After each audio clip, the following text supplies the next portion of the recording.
Assalamualaikum warahmatullahi wabarakatuh.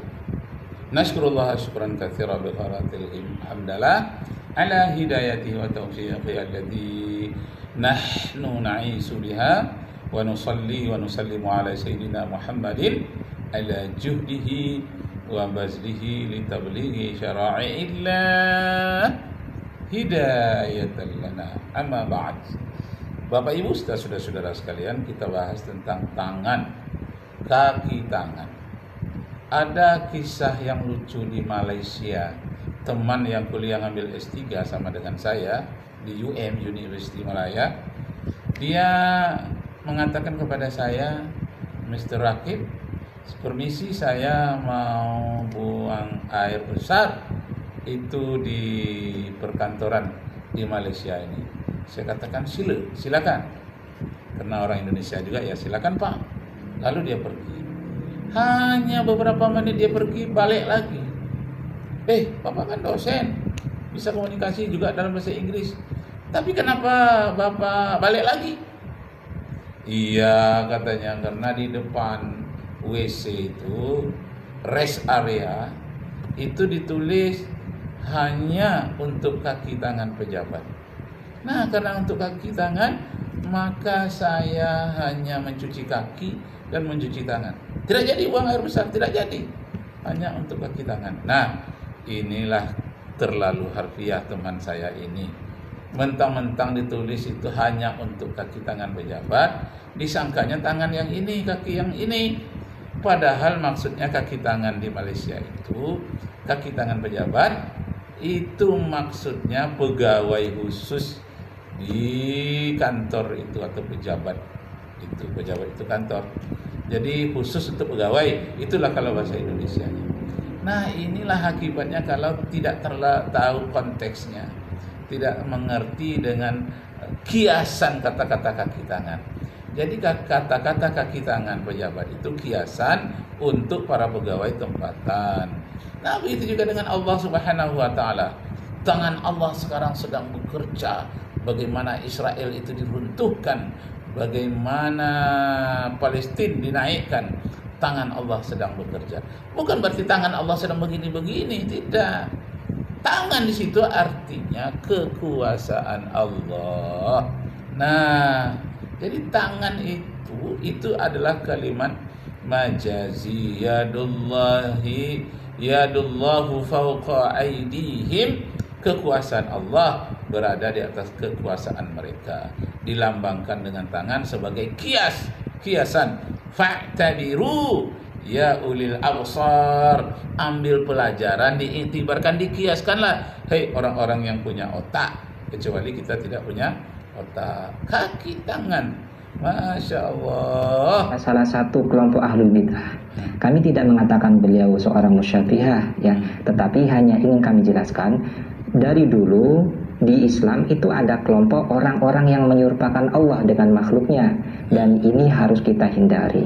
Musyabihah adalah orang-orang yang menyerupakan Allah Subhanahu wa taala dengan makhluk-makhluknya. Mereka sekelompok orang dari kalangan Syiah sesat dan kelompok Hasyuriyah. Kelompok musyabihah ini berpendapat bahwasanya Tuhan mereka memiliki anggota badan, tangan anggota badan, wajah anggota badan, kaki anggota badan, mata. Nah, mata anggota badan. Jadi ada suatu kelompok sesat yang memanusiakan Allah, punya tangan, punya kaki, dan mengallahkan manusia. Jadi dengan alasan khuliqa Adam ala suratihi, diciptakan Adam itu atas bentuknya Allah. Jadi Allah berbentuk seperti manusia. Itu namanya memanusiakan Tuhan. Allah memanusiakan Tuhan dan menuhankan manusia jadinya. Itu terdapat di dalam kitab Kejadian, ya, kitab Perjanjian Lama. Kalau kita buka kitab Perjanjian Lama pasal 1 ayat 26, kitab Taurat, kitab Kejadian namanya, pasal 1 ayat 26, pasal 1 ayat 26, pasal 1 ayat 26, kitab Kejadian pasal 1 ayat 26, bahwa Allah menciptakan Adam atas bentuknya. Nah, menurut Ahlus Sunnah wal Jamaah, itu memang ada hadis pula yang mirip seperti kitab Kejadian pasal 1 ayat 26 itu, bahwa Allah menciptakan Adam atas bentuk yang dipilihnya. Jadi banyak bentuk-bentuk kerangka itu, Allah memilih bentuk yang terbaik yang disebut dengan ahsani taqwim, dengan kejadian yang sebaik-baiknya, artinya kerangka yang dipilih oleh Allah, gambaran yang dipilih oleh Allah. Jadi bukanlah manusia ini gambaran Allah, bukan, tapi suatu gambaran yang dipilih oleh Allah yang terbaik dari seluruh ciptaan Allah Subhanahu wa taala. Allahu Akbar. Itu anggota badan. Baik yang bersifat ruhaniyah maupun jasmaniyah. Menurut mereka, Tuhan dapat berpindah dari satu tempat ke tempat lain. Turun dari atas ke bawah dan naik dari bawah ke atas, serta menetap di sebuah tempat, misal menetap di langit atau arsy. Kelompok Asy'ariyah dari kalangan Syiah berpendapat bahwasanya Allah Subhanahu wa taala berbentuk jisim atau badan yang memiliki beberapa anggota badan, seperti wajah anggota badan, tangan itu anggota badan, kaki anggota badan, mata itu anggota badan, telinga itu anggota badan, dan memiliki ukuran. Semisal Allah itu sangat besar, itu ukuran. Meskipun demikian, kelompok Musyabihah ini juga berkata bahwasanya Allah itu tidak menyerupai sesuatu apapun dan tidak ada sesuatu yang menyerupainya. Jadi kelompok Musyabihah juga berpendapat bahwasanya Allah memiliki tangan, hanya saja tangan Allah tidak serupa dengan makhluknya. Perihal komentar, kita tetapkan saja sebagaimana di dalam Al-Quran, tanpa harus menentukan maknanya, tanpa harus menetapkan maknanya. Hal ini memang berbeda dengan kelompok Salafi Wahabi yang menetapkan maknanya terlebih dahulu, lalu kemudian menyerahkan kepada Allah. Jadi maknanya yaitu tangan, hanya saja bagaimananya diserahkan kepada Allah. Ini kata Salafi Wahabi. Sedangkan ulama salaf itu tafwidul makna, menyerahkan maknanya kepada Allah, hanya Allah yang tahu. Jadi tafwid, jadi ada takwil. Yang paling selamat ini adalah takwil. Kenapa harus ditakwil? Takwil itu artinya ditafsirkan. Kenapa harus takwil? Karena Nabi Muhammad SAW mengajarkan kepada Ibnu Abbas tentang takwil. Pada suatu hari Rasulullah sedang salat sunat, Allahu Akbar, 2 rakaat. Datanglah Ibnu Abbas dari belakang, ikut salat bersama dengan Rasulullah, pas di belakang Rasulullah. Lalu ketika Rasulullah selesai 2 rakaat, memandang ke belakang, nampak Ibnu Abbas, dia katakan, Ibnu Abbas, janganlah di belakangku, di sampingku. Nah, lalu Rasulullah berdiri lagi, sholat 2 rakaat di samping Rasulullah. Ketika dia sudah berada di samping Rasulullah, dia merasa kurang nyaman, mundur sedikit-sedikit saja. Mundur dia, tidak persis di samping Rasulullah, agak ke belakang sedikit. Nah, begitu caranya. Lalu setelah Rasulullah selesai sholat, dia tanya, "Hei Ibnu Abbas, bukankah aku katakan tadi jangan di belakang tapi di samping? Setelah di samping engkau mundur." "Iya, bagaimana ya Rasulullah?" Lalu Rasulullah, "Sadaqta, engkau ini benar. Kemudian engkau adalah paham tentang agama. Aku ajarkan doa kepadamu. Allahumma allimna ta'wil. Ya Allah, berikanlah kami pemahaman tentang takwil."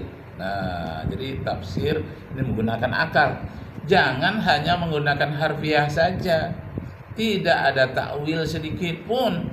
Tapi takwil ini takwilul haq, takwil yang benar. Bagaimana takwil yang benar itu? Yang sesuai dengan adab, sesuai dengan akidah, sesuai dengan ayat-ayat yang lain di dalam Al-Qur'anul Karim. Jangan pula mentang-mentang takwil tapi takwil yang tidak hak, yang bertentangan dengan kesopanan, akhlak, etika, bertentangan dengan akidah. Ini tidak boleh. Masya Allah, Allahu Akbar, Allahu Akbar, Allahu Akbar. La ilaha illallah, Allahu Akbar, Allahu Akbar, walillahil hamd. Bismillahirrahmanirrahim. Lau anzalna hadzal qur'ana ala jabalin la ra'aitahu khashi'an mutasaddian min khasyatillah wa tilkal amsalu nadribuha linnasi la'allahum yatafakkarun. Huwallahu alladzi la ilaha illa hu alimul ghaibi wasyahadati huwar rahmanur rahim. Huwallahu alladzi la ilaha illa huwal malik al-Quddus as-salamul mu'min al-muhaimin al-aziz al-jabbar al-mutakabbir subhanallahi amma yushrikun.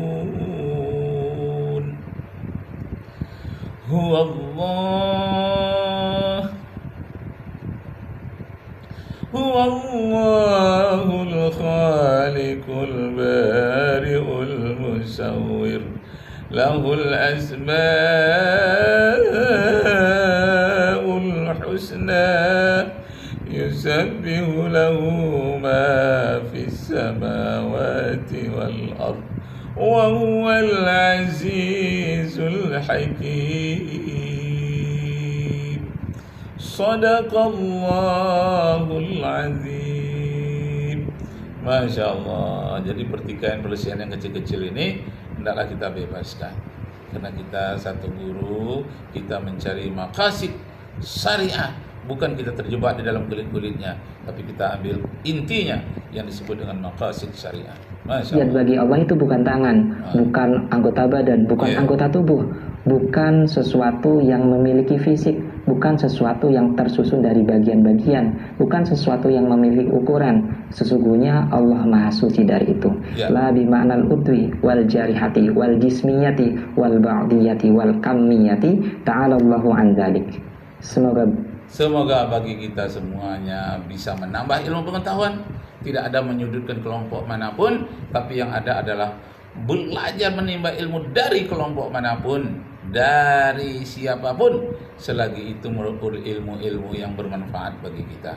Saya Rakib Jamari, Muhammad Rakib Jamari dari Pekanbaru Riau, Indonesia, dari Akademi Dakwah Indonesia yang bekerja sama dengan Dewan Dakwah Indonesia dan bekerja sama dengan Rumah Sakit Ibnu Sina Pekanbaru.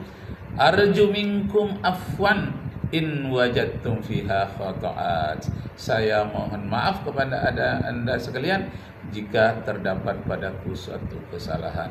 Arju, aku berharap, minkum, kepadamu semua. Arju minkum afwan, mohon dimaafkan. Arju minkum afwan in wajadtum fiha khata'at. Aku harapkan anda memaafkanku apabila terdapat kesalahan. Wabillahi taufiq wal hidayah. Wassalamualaikum warahmatullahi wabarakatuh. Allahu akbar.